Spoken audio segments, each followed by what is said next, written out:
കാസർഗോഡ് കരിന്തളത്ത് പുലിയിറങ്ങി. വനംവകുപ്പ് പ്രദേശത്ത് പരിശോധന നടത്തി. പുലിക്കായി താൽക്കാലിക കൂട് സ്ഥാപിക്കുമെന്നും അധികൃതർ അറിയിച്ചു. അർച്ചന രവീന്ദ്രനുണ്ട് കാസർഗോഡ് നിന്ന്. അർച്ചന, ഏത് ഭാഗത്താണ്? ജനവാസ മേഖലയാണോ? അവിടെ ചുറ്റും വീടുകളുണ്ടോ? ഏത് ഭാഗത്തേക്കാണ് പുലി പോയതെന്ന് ലൊക്കേറ്റ് ചെയ്യാൻ സാധിച്ചിട്ടുണ്ടോ?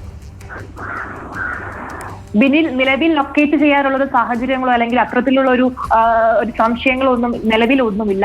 ഭീമനടി വനം വകുപ്പിന് കീഴിലാണ് ഈ ഒരു പ്രദേശം വരുന്നത്.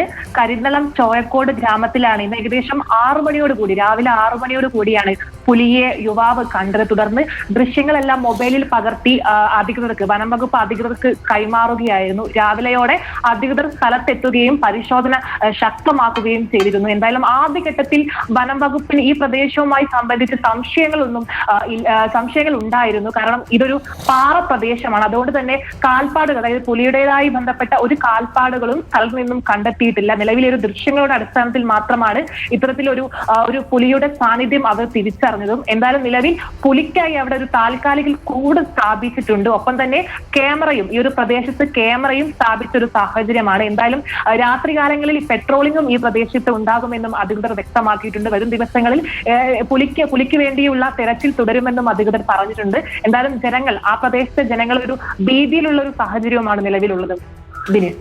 പേടിപ്പെടുത്തുന്ന സാഹചര്യമുണ്ട്. പുലിക്കായി താൽക്കാലിക കൂട് സ്ഥാപിക്കുമെന്നാണ് വനം വകുപ്പ് അറിയിക്കുന്നത്.